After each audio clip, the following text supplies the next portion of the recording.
You're listening to WRUU-LP, Savannah, Georgia, 107.5 FM, WRUU.org. We are Savannah Soundings, community radio with global soul. Check, check, 1, 2.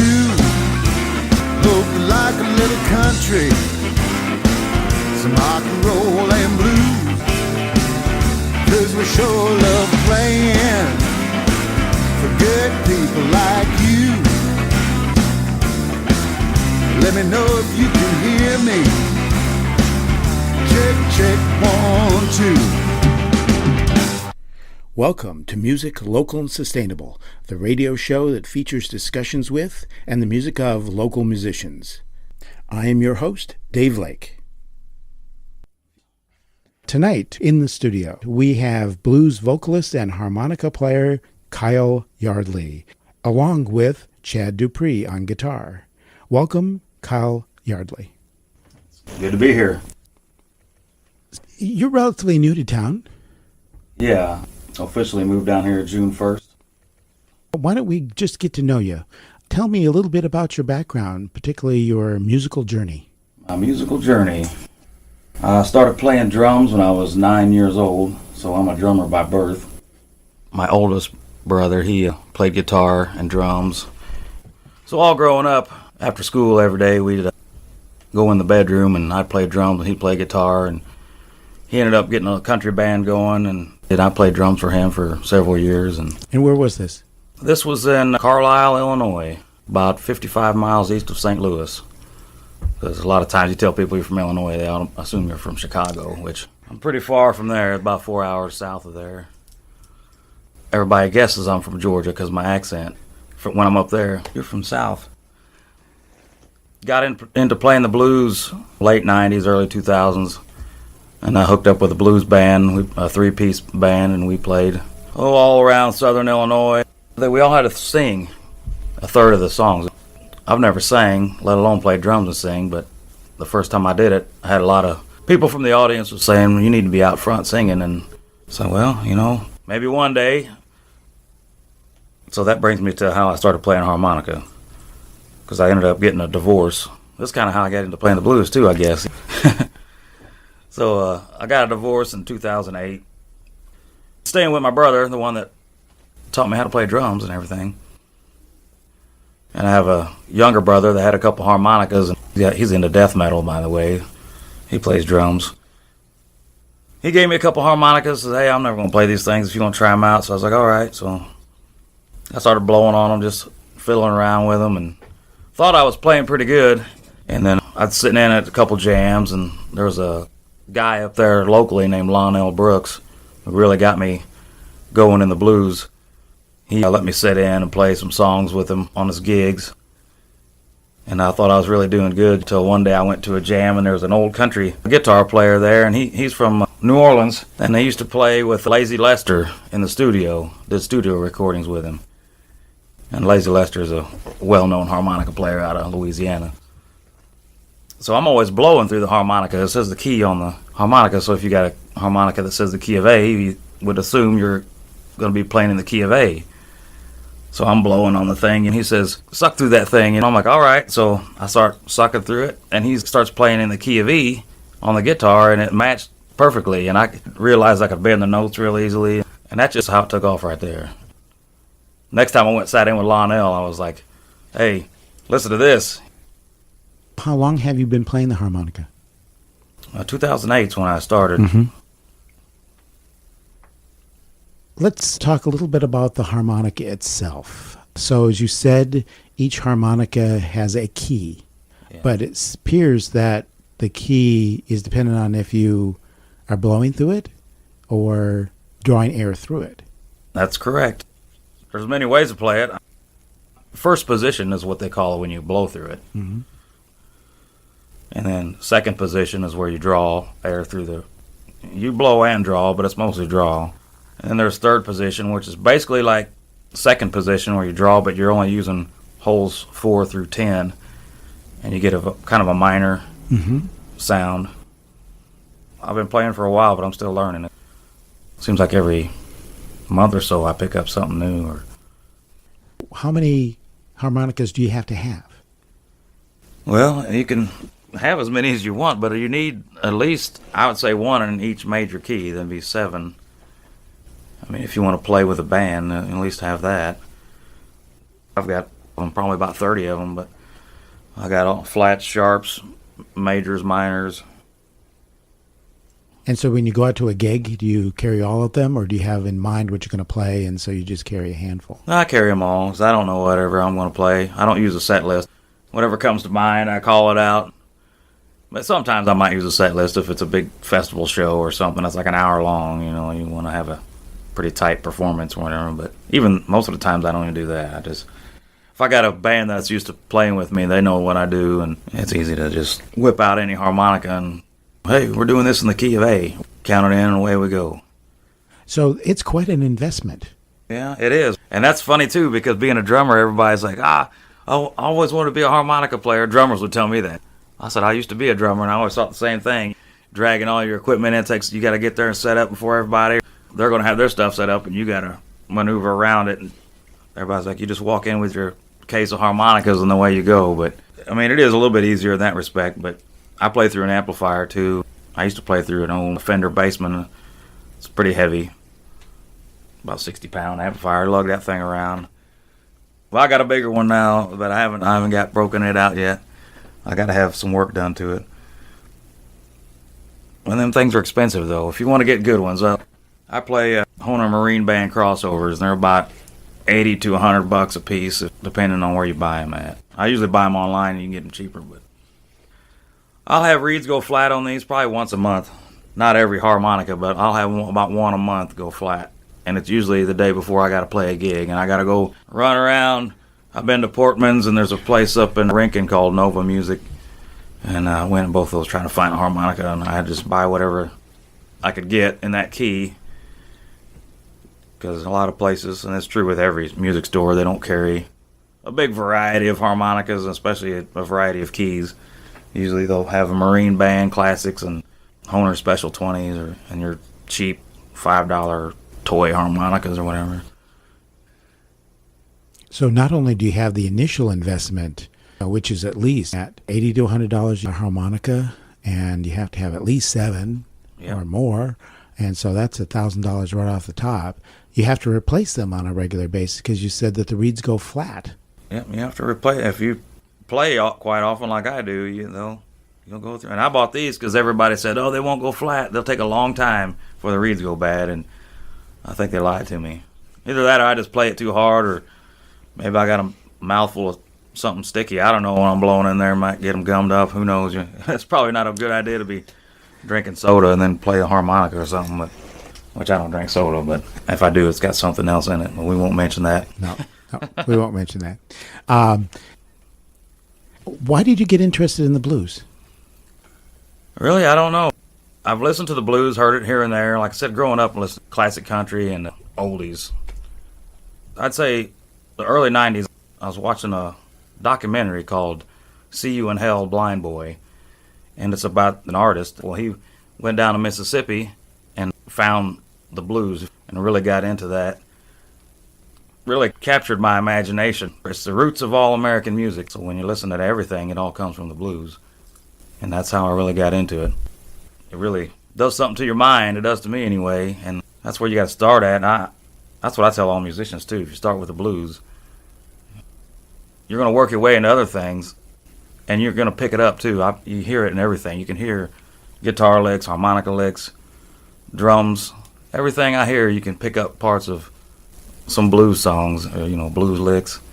It all marries together. Primarily, did you play out of Carlisle or spending more time in St. Louis?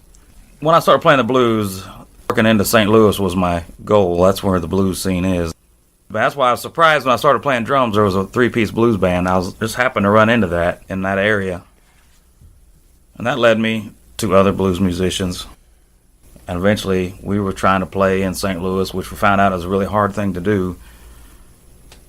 And then when I started my own band, it was called Smokestack Lightning, from the old Howlin' Wolf tune, Smokestack Lightning. And it was a 4-piece band, and we started playing on the east side of St. Louis and Edwardsville, Belleville, O'Fallon, working our way towards it. And that band lasted about a year, and it kind of fell apart. And then I was in St. Louis. I was downtown. They had 3 clubs down there on Broadway. It was the Beale on Broadway, Broadway Oyster Bar, and BB's. And they have a big block party. Nothing but blues all weekend long. I think you pay so much and you get to go into each club. You don't have to pay a cover. They got 3 or 4 bands every day. I had booked a gig in Illinois, and there was a couple guys I knew that were playing up there, and I said, hey, I need a band, such and such a date. I'll play blues. They're like, yeah, man, we'll come and do it. Come play. And so that's how pretty much our original Kyle Yardley Blues Band, that's how that formed. After those guys, I met other musicians in St. Louis, and they knew musicians in Chicago, and we've all come together and played. And all I like to mention, before I started playing with all these guys in St. Louis, there was a guy from Chicago, Eric Guitar Davis, and I got to mention his name because he means the world to me. When I first started playing harmonica the right way, he wild, crazy on the guitar, good showman. He gets up walks around the bar and through the crowd and everything, and he does this song called Ooh Wee. It's a little rumba in the key of F, and I knew that song, so I purposely stuck a B-flat harmonica in my pocket because that's what you need to play F. So during the night, sometime during one of his performances at the Beale on Broadway, I said, "Hey man, I play harmonica." He's like, "Yeah, well, I'll call you up later on." And I was sitting right there by the stage, and I heard him say, I said, "Hey, can I play harp on that?" He goes, "It's an F." I said, "I got it." And I get up to play. I played with the band, had a great time, and ever since then, me and him get to talking, and he's got 2 little kids, my kids' age. And unfortunately, though, after about 2 years of knowing him and getting to know him really well, he was murdered in Chicago early in the morning after leaving a club by 2 random kids that just walked up to his car and tried to rob him and shot him 7 times. And he was on his way. He was torn in Italy and everything, and that's a shame that had to happen. And the world lose such a talent. Yeah. And that happens a lot. I know a few other guys that's lost their lives in tragedies that were really good musicians. And so when you see a musician out there, you need to tell them how much you appreciate their music and let them know it, because you never know how long they'll be around. And there's a lot of good ones out there. So did you go up to Chicago and play? I never have went to Chicago and played. I've been asked to several times, and I was working my way in St. Louis. I finally got in pretty good there. I had an every Monday night gig at the Beale on Broadway, and I played BB's quite often. And there's a club called the Blue City Deli. I played there several times. Oh, the Fabulous Thunderbirds. Kim Wilson, he plays there quite a bit, and a lot of Texas players come up in St. Louis and play. Why did you move to Savannah? Well, I have a brother that went to SCAD down here years ago. Tracy Yardley, I have to give him a shout out. He draws comic books for Archie Comics now. He lives in Rincon. My mother, she moved down here not long after that. I think it was 2001, I believe. I actually had a job lined up down here then, because I'd come down here with some of my brothers to pick up Tracy when he got out of school and bring him back in the fall. We all kind of fell in love with Savannah, and I had a job lined up at the Home Depot distribution center. I went back up to get my things, and that's when I found out I was going to be a father. So that ended that. And then I come down here probably once a year or so, see my mom and my brother. And then the last few years I've been coming down more frequently and getting to know some of the musicians sitting in. I've been going down to the Bayou Cafe. Eric Culberson has a jam on Tuesday nights. I was like, you know what, I think I'm just going to move down there. And I had got another job lined up through a contractor that has a job at Gulfstream. And I had planned it all out. There was a big ordeal with my ex-wife and the kids, and I thought we had it all worked out where I could leave the state. And then about 3 days before I was supposed to move, she decides to go back on what we had agreed on. She wouldn't sign the papers, and that was about a year ago, last May, I think. Because I had quit my job. My day job was 20 years up there to come down here. So, that's all part of the blues, man. That's that's how I can write so many songs. We had kind of talked, the ex-wife and me, and she agreed to let me take my daughter down here this summer, so we did that, and I'm just decided I want to stay down here and make a go of it. Tonight in the studio, we have blues vocalist and harmonica player Kyle Yardley. When you started out, when did you start writing your own songs? I've been writing them for a long time. If you do it the really basic traditional way, is you do the first verse, second verse, and then you'll do the first verse again at the end after your solo. And it's a 12-bar blues. So your first 12 bars, you sing the first verse. Second 12 bars, you sing the second verse. And you usually do 12 bars or 24 bars or however many you want to do of your solo. And then the last 12 bars, you'll sing usually the first verse again. That's not a rule or anything, but that's how I've learned it. And I was like, man, I can write up songs. And usually the first two lines are the same. And then the last line will rhyme with something that rhymes with the first line. But then once you start having some really, bad life experiences, you come up with some better lyrics and, really play the blues then. So do you have to live the blues to play the blues? I don't know if you have to live it, but I'd say it helps. It helps quite a bit. So you got to pay your dues to play the blues, and I've heard it from a lot of the old guys. Yeah, I got to give a shout out to Marquise Knox up in St. Louis. He's a buddy of mine. Go look him up, and you'll find out. He'll tell you all about it. He's a big advocate of, if you're going to play the blues, you better play it the right way and show some respect to the guys that came up doing it. And I try to do my best at it. And what does he mean by the right way? Oh, man, it's hard to tiptoe around these things. There's a lot of guys that think, that play Stevie Ray Vaughan and Jimi Hendrix and Allman Brothers tunes and stuff like that, which is fine. That's fine, But they don't know where it came from. And a lot of that stuff Stevie Ray Vaughan does and the Allman Brothers, that's all stuff that Albert King has done, T-Bone Walker. And then you can go back further than that. You can go back to Elmore James, and you can go back to, all the Georgia blues men. You just need to go back in time and study all that stuff. And I kind of find that stuff more fun to play myself than getting all big city on it. Just play that old country blues. And so when you have a set, how much of it is your own music and how much of it is these classics? I'd say at most sets, probably 75% of them is original music. And then the other 25, I'll throw 2 or 3 cover songs in there usually. Depending on the crowd, too. I can usually read the crowd what they want to hear. You just watch what they're doing, you see what they're doing, how they're reacting. You can usually tell, I can tell, if they're digging what I'm doing. If not, I'm going to switch it up, do something a little faster, or interact with them a little bit, get them in the mood. I do a lot of songs like that. You get people sing along with you. Got my mojo working and just stuff like that. I try to keep it mostly original because I'm trying to get my songs out there.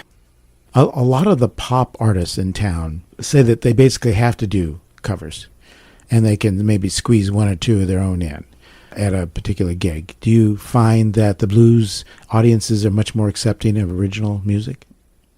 I would say so. I would also say that even I've played many different venues, from country bars to dance clubs with DJs usually, and it seems like no matter what I play, they have a good response to it.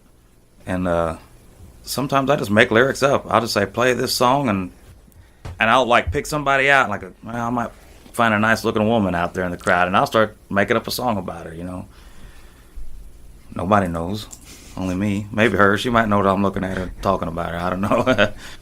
The way I see it, and I look at too from somebody going into a club, and I don't want to hear the same songs being played by every band around. I want to hear something different.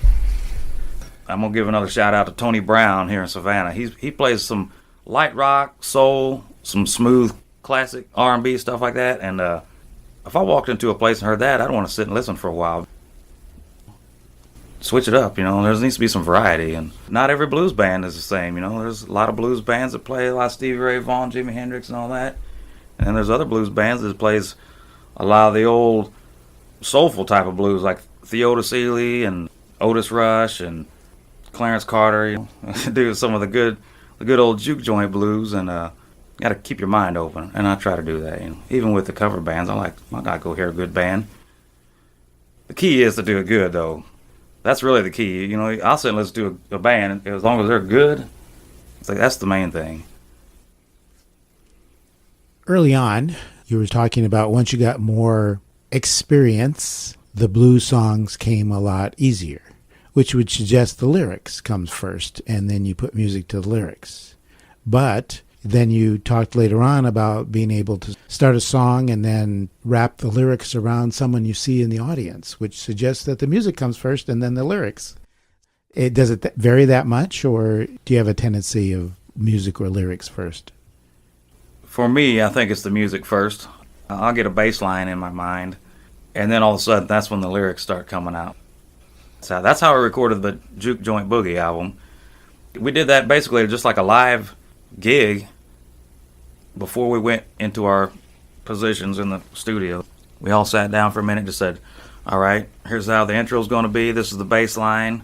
We'll do this many bars of verse, this many bars of guitar solo, this many bars of harp solo, this verse, and here's how we're going to end it. We'd all get in our little areas, and they were all in one room, each in their little corner, a vocal booth. We was recording in my drummer's basement. He's got a recording studio. I did both CDs in there. He did a basic mix, and I edited it all down and did the final mix and all the mastering on it, on both of them. Go in there, they start we'll count it in, and we start playing, and I just sing the lyrics as it comes into my mind, and I think every song on that CD I made up as we went, except for Fool for Loving You.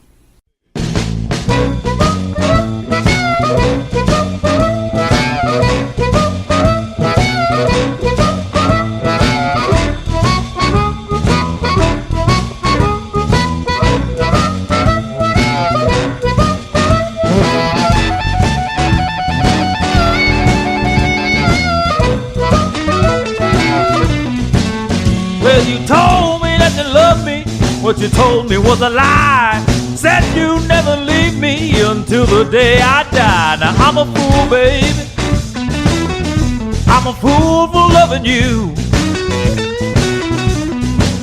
Yes, I'm a fool, baby. I'm a fool for loving you. Well, you told me to come over. Said you lived all alone. When I opened up your door, your other man was at home. Now I'm a fool, baby. I'm a fool for loving you. Yes, I'm a fool, baby. Honey, I'm a fool for loving you.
be with me through thick and thin. I know one day, honey, all that mess is gonna end. 'Cause I'm a fool, baby, I'm a fool for loving you. Yes, I'm a fool, baby, I'm a fool for loving you.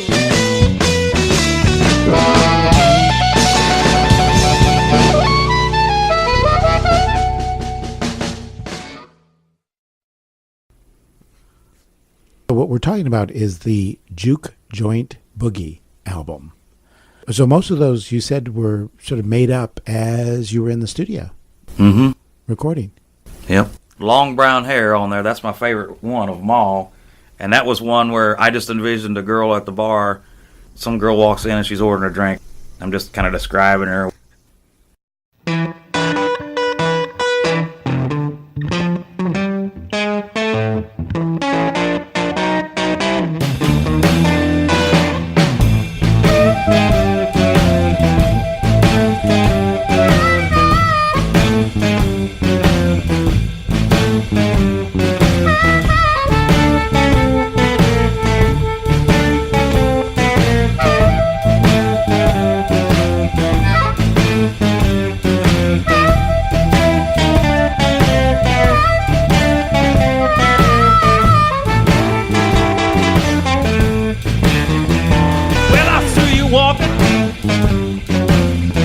I see you walking with your high heels on.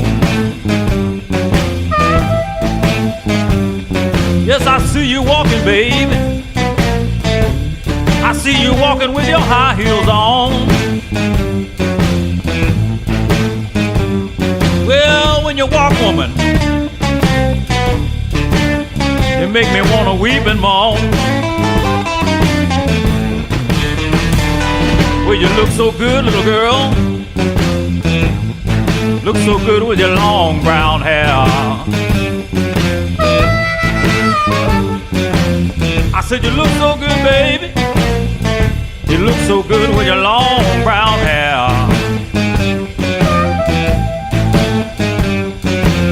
No matter where you go, all the men, they just stop and stare. All right now.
Look so good with your long brown hair.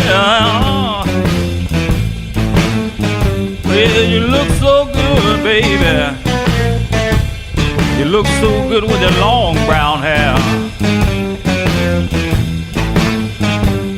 Well, no matter where you go, little girl, all the fellas, they just stop and stare. Oh, now, Lord have mercy.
But that's pretty much how all those went. You're listening to WRUULP, Savannah, Georgia, 107.5 FM, WRUU.org. We are Savannah Soundings, community radio with global soul. If you enjoy our programming on WRUULP, please support the station with a donation. As an individual, you can give any amount, become a basic station member, or become a serious fan of the station. To check out membership rates and to donate to the station, go to www.wruu.org/individual and select to donate monthly or subscribe to an annual membership. Again, to donate to the station, go to www.wruu.org/individual and select to donate monthly or subscribe to an annual membership. Thank you for listening to and supporting WRUULP. This portion of WRUULP Savannah Soundings programming is made possible by a grant from Sentient Bean, offering fair trade coffee, vegan and vegetarian food, and breakfast all day. Located at 13 East Park Avenue, across the street from the tennis courts at Forsyth Park. Our menu and special events listings can be found at sentientbean.com. You're listening to music local and sustainable, and I'm your host, Dave Lake. Tonight, in the studio, we have blues vocalist and harmonica player Kyle Yardley. When you make one up, do you just call out the key? Do you call out the rhythm? Or how do you work with the band in terms of sort of going off script, I guess? Well, we can just do it and you can see how. I would call it out, what we want to do. It's like this. I'll say, give me a slow blues in the key of E. Do it like Muddy Waters.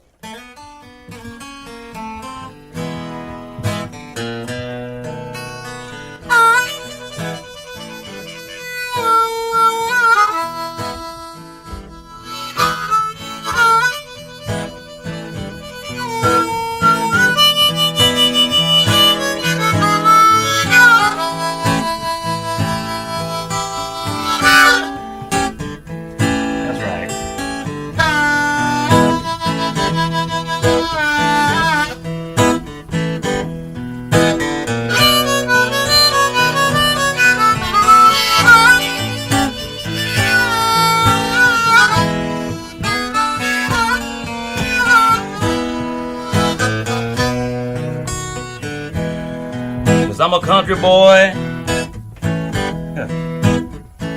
raised way back up in the woods.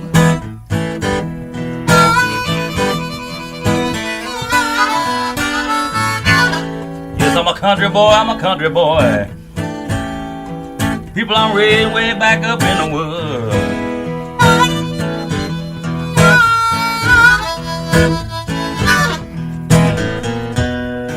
I gotta find me a little country girl, one that's gonna treat me real good.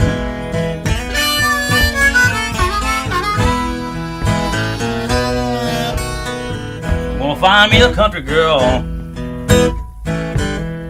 Oh, little girl, she's gonna have to treat me alright.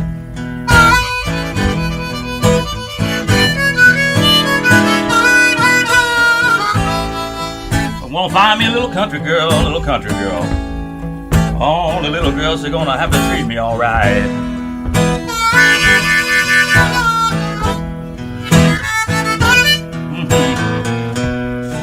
She's gonna treat me good in the daytime. Oh, the little girl, she's gonna treat me real good at night.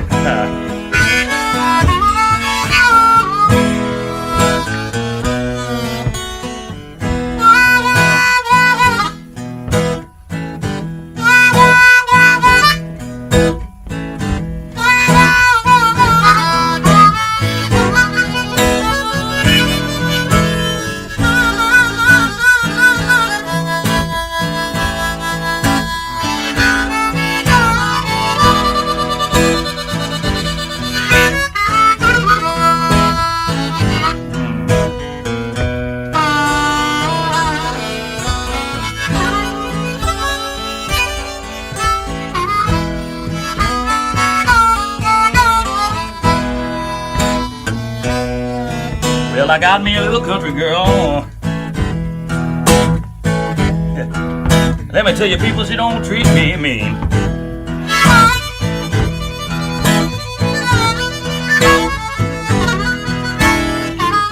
I got me a little country girl, and Chad, the little girl, she don't treat me mean.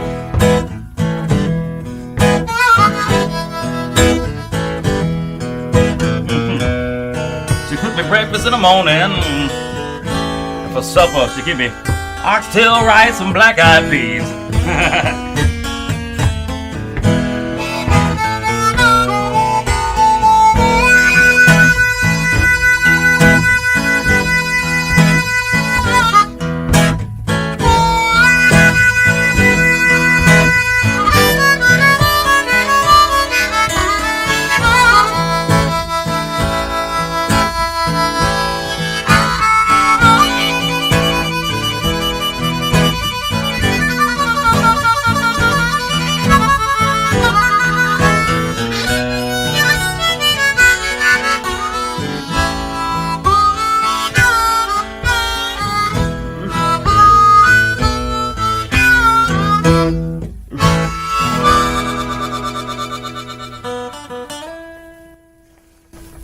Yeah, just like that. Can you talk about a little of the technique that you use to get all those different sounds out of the harp? Well, that's hard to explain because you'd have to see inside my mouth. But I'll tell you, this is how I try to tell people that want to know what I'm doing. It's like whistling backwards. You move your tongue closer to the top of your mouth, the faster the air moves. And the further down it is, the slower it moves. So you get a lower tone. And when you press it up, you get a higher tone, so you can bend the note like. Honestly, I don't hold the harmonica correctly. Most people hold it in their left hand between their index finger and their thumb. And I hold it in my right with my index finger and my thumb. But it's hard to make acoustic embellishments. I'll try to give you an example. This is the right way you would hold it. And you would cup it with your right hand behind your left. And it's hard for me to do because I didn't learn how to play it like this. I just learned on my own. So this might not sound too good, but we'll see.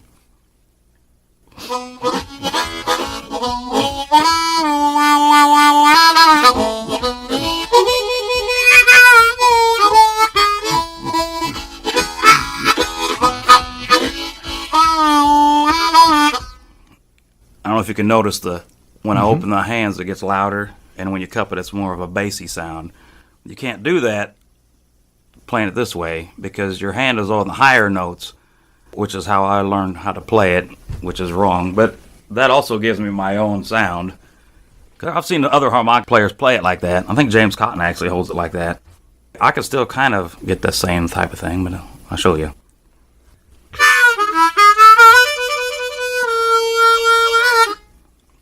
Cause this way you can really hold all the sound in.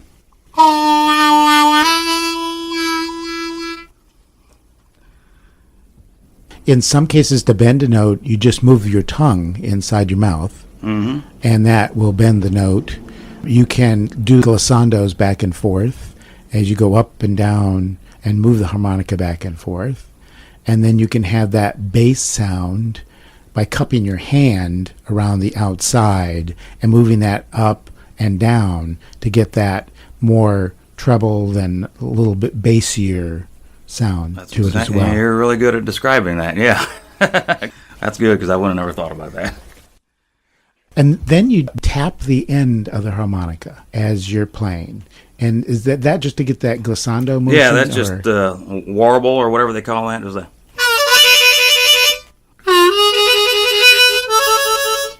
Kyle just moved it back and forth a little bit to get that sound.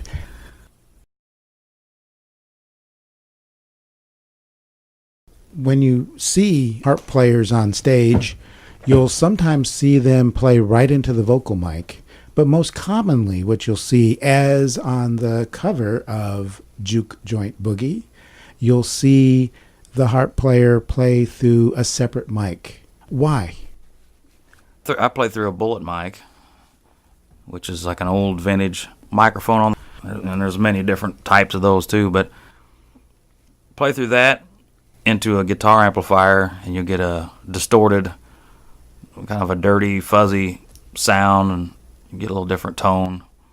That's the old Chicago blues way. When they started playing electrified, they grabbed an old bullet mic and plugged it into a guitar amplifier and cranked that sucker wide open, and the speaker will break up, and you get those distorted tones. Usually if you have a lower wattage amplifier, you'll get more breakup, more dirt. That's the way I like playing it. I like that sound. And then, like I said, it depends on the room, too. If you're playing with a loud band, you need a bigger amplifier, a more powerful one. And even in those situations, sometimes that doesn't work, and it's just too loud. It's a harmonica player's struggle. You ask any of them. For all the amplifier heads out there, if you Fender 59 Bassman 410s in it, that's the go-to for the loud band situation. Depending on the song too, or if it's an acoustic duo type of thing, well, I'll just play through the vocal mic to match the ambiance. But my personal preference is playing through the bullet mic into a guitar amplifier. Those band members who keep chiding you about how little you have to carry to a gig, you really carry a lot more than just a little case of harmonicas. Oh, yeah. Especially in my situation, I usually carry the whole PA. I got to bring in the whole PA system and everything. But you're lugging around a big amplifier usually and all your chords. And I also have effects pedals that I use, a reverb, a delay pedal, and a type of distortion pedal. It's called a harp octave. Got that from, there's a place, Lone Wolf Blues Company out of Ponchatoula, Louisiana, I think is what it is. And they specify on harmonica pedals. They do all the Jason Ritchie's stuff.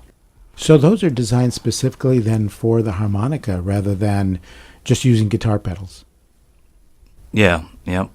And you can use guitar pedals if you find something you like. It depends on, everybody's different. It's like I always say, it doesn't matter what equipment you play as long as you get the tone you want out of it, or the sound you like out of it. But those are specifically made for harmonica players to emulate vintage. That's the trouble too. Like I said, if you get a small wattage amplifier and you're in a loud band, they make some of these pedals, you can plug them right into the soundboard and just go directly through the main speakers and still have that vintage sound, but be loud enough to compete with the band. There's a lot more to harp playing than meets the eye. Yeah, I guess. Tonight in the studio, we have blues vocalist and harmonica player Kyle Yardley. Oh, why don't we do one off the album? How about Long Brown Hair? It's a descending box shuffle in A. Boom, boom, boom, boom, boom, boom, boom, boom, right. boom, boom, boom. Yeah, that'll work. That's what you want? Yeah, that's close enough. That's how we do it. It's just 12 bar, right? Yep, 12 bar. So what did I say? Descending? It's like a.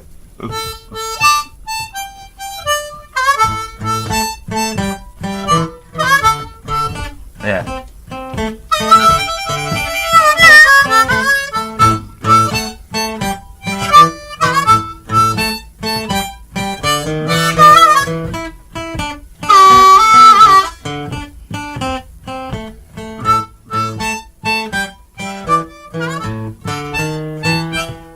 Well, I see you walking.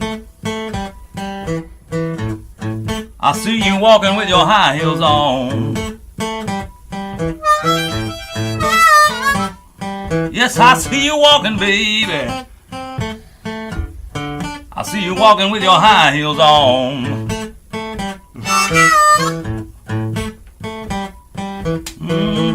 The way you walk now, woman, you make an old man wanna weep and moan. Oh, well, you look so good, little girl. You look so good with your long brown hair. I said you look so good, baby. Oh, you look so good with your long brown hair.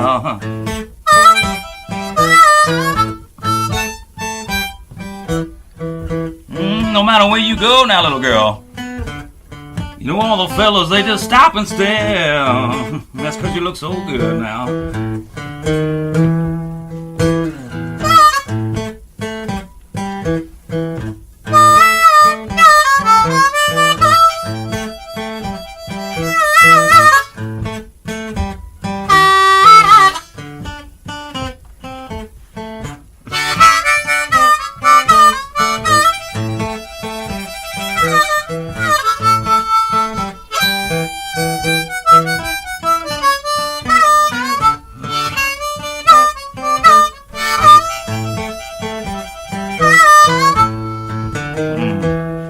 I said you look so good, little girl. Honey, you look so good with your long brown hair.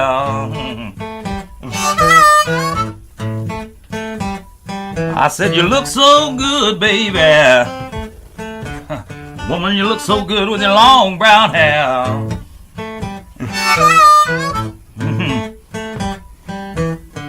No matter where you go now, woman, I'm always catching Chad stopping and staring. Why you gotta look at that woman all the time, Chad? Can't help it, brother.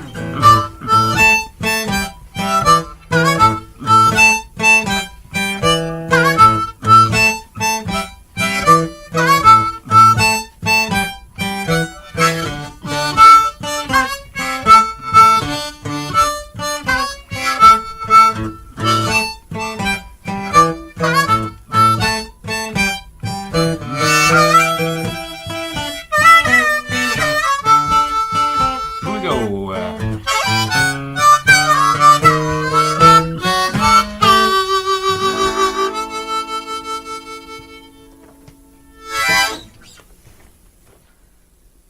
That was pretty simple, but I like the way the song came out. It's when you listen to it, it's like an old Muddy Water. It's like Chicago blues. I had a good buddy of mine, Elliot Soul. He's a guitar player from Texas. He played on that CD. In the middle of that, during the harmonica solo, we should change the bass line from that descending bass to a walking bass. It reminded me of the old "Wants to Be Loved" by Muddy Waters. It's got a little bit of a change in the middle of it. And that's on the recording. That's on that recording. Yeah, that change right in the middle. Yep. And then on the end of it, we just hold the one and drag it out. When we recorded it, it was like 20 minutes long. It was great. It was like, woo. My drummer, I told him, I said, let's do two versions. We're going to have one that's going to fade out, and then another one will be the extended version. I'll put them both on the thing. I don't know what happened. He got deleted the extended one, I guess. He only had the fade out version. I was mad, man. I was like, man. We just jammed for a long time on that. I mean, it sounded corny, but man, it was fun. Everything on that CD it just came together. Of course, that's how most of the gigs go. I like having fun. I mean, we get guys that want to have fun up there and that know what they're doing, just make the night easy. So at the gig, is it always the extended version, or do you watch the crowd and see how they're reacting? They may not even be the same version. I might play a different type of rhythm behind it or something and just sing those lyrics over it. It just depends on what I'm in the mood for or what the crowd's in the mood for. When you set up this song with Chad, you said do it as a box shuffle. Is that generally how you'll describe? You'll do a particular style and say, let's do it like this and let's do it in this key. Yep. Most blues players should know if I said a descending box shuffle or an ascending box shuffle. Some people call it uptown or downtown box. There's a lot of different terminologies, but they should know basically what I'm talking about. Or a Jimmy Reed shuffle. That's usually an A or E, and it's just like a straight thumping on the E chord usually. Or like I'll say, well, play a swing with a walking bass line. That's usually how we do it. When you're working with a new band, how does that differ from when you're working with artists you already know?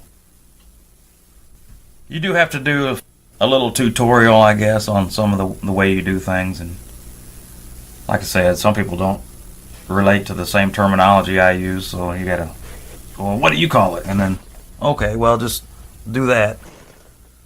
You might have to tell them, hey, listen to this song, or, listen to this. That's how I want this played. And then usually that's all it takes with a good musician. Do you think starting with the drums made a difference in your harp playing or your singing? I think it did in a way. Like I said, I had to sing and play drums, so that's hard to do. That's really hard to do. I don't know a whole lot of drummers that sing, but for me, it was tough. I think it made my drumming or my vocals maybe more choppy or something, because when you're playing drums, you're thinking about time, and so if you're singing, you almost want to sing like like you want to sing to the timing of the song. And when you're up front, you can kind of let that go, and I kind of hang back behind the beat a lot of times when I'm singing. As far as being a drummer first, that's really helped with timing. The drummer and the bass player, they got to be locked in. If you don't have a good bass player, or if you're a good bass player but you don't have a good drummer, it's not going to work. It's not going to work. Just period, and that's it. I mean, I've played drums with bad bass players where it's like a tough gig because you're trying to listen to the bass, but he's always slowing down, speeding up, and you're trying to anchor him in. Or vice versa, where I've heard bass players, man, all night long. The drummer's speeding up, and the bass player's trying to really thump on it to keep the drummer from getting ahead. Or I've been in situations where they get going so fast you can't sing. It's like, we're almost so fast I can't fit the lyrics in here. I'm like, man. But you just can't mouth the words that fast. Exactly. You just kind of push through it and go on to the next one. Keep a smile on your face and don't let the audience know. I'm kind of guilty of not doing that, but Does it help you in your communication with the rest of the band, being a drummer beforehand? I'd say it does a little bit. I count the songs in, or tap my foot counting at the same time, because then they're going to know what tempo I want the song at. Every instrument, no matter what you're playing, every instrument's a drum. You have to be able to keep time. You should be able to feel the rhythm, feel the timing. And most musicians I've met are good about that. If you have a Kyle Yardley gig, what should the person going out think? Is it going to be a full band, like a Kyle Yardley band, or is it going to be more solo, or maybe just with a guitarist like Chad? Well, as far as I'm concerned, it's going to be a full band, but that's what they should expect, unless it says otherwise. It might just say duo or something. I've played a lot of duo gigs with Ray Lundy down here, and that's how we bill it, as Kyle Yardley and Ray Lundy, or Ray Lundy and Kyle Yardley, however they want to put it. It doesn't matter to me. If you see my name, Kyle Yardley or Kyle Yardley Band, or however it's worded on the board out front or wherever you see it at, you should expect there's going to be a 4-piece band in there getting ready to throw down some low-down Chicago blues. So with drums, bass, guitar, and vocalist harmonica. That's correct. And you never know, if it pays good enough, I might throw another guitar or a horn or something in there. Who knows? Why don't we hear another number? I got something. This is an unrecorded one again. This is the song I was telling you about earlier called I Love You. This is a funky thing in E. It's a boom, boom, boom, boom, boom, boom. Ready? Count it. 1, 2, 3, 4.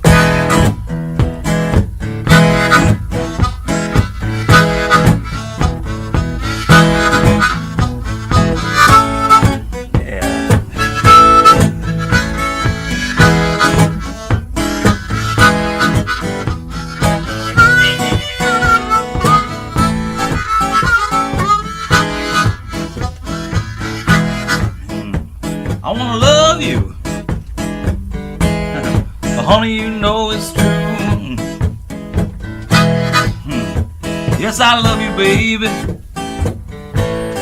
Honey, you know it's true. Well, I love you so much, baby. I'd do anything for you. I wanna make love to you, baby. I wanna make love to you all night long. Yes, I wanna make love to you now, woman. I wanna make love to you all night long. I wanna make love to you in the nighttime, straight to the break of dawn. Now that's a long time to be making love. Well, she's a big fine woman. She got a little meat on her bones. She make a skinny young thing like me wanna take her home. She make me feel alright. Yes, she does. Oh, the woman make me feel so good. I'm gonna take that woman home with me, Chad. I'm gonna make her feel just like a woman should. That's right.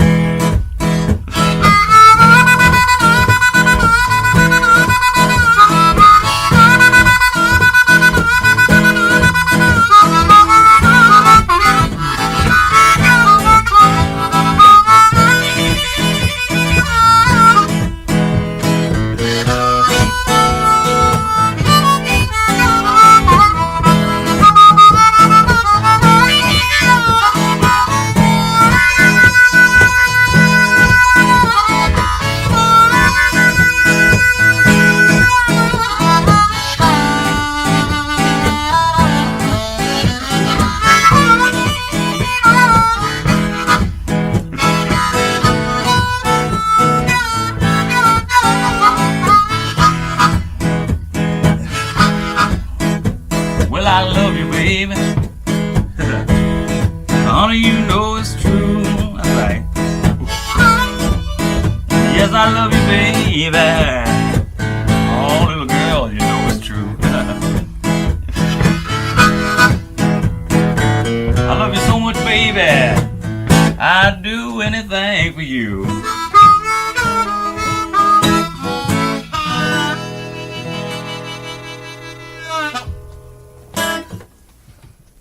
Tonight, we have had Kyle Yardley in the studio along with Chad Dupree on guitar. And Kyle Yardley's new album is called Juke Joint Boogie. How can they get the album? How can they get it? I'll have it for sale at gigs if you see me out at a show. Or you can go on to iTunes, Amazon.com, Spotify, Google Play, CD Baby. Also, my previous album, More to Come, is available on all those same places. And so, we've had Kyle Yardley tonight here in the studio. Thank you, Kyle, and thank you, Chad. Thank you for having us. It's been a pleasure.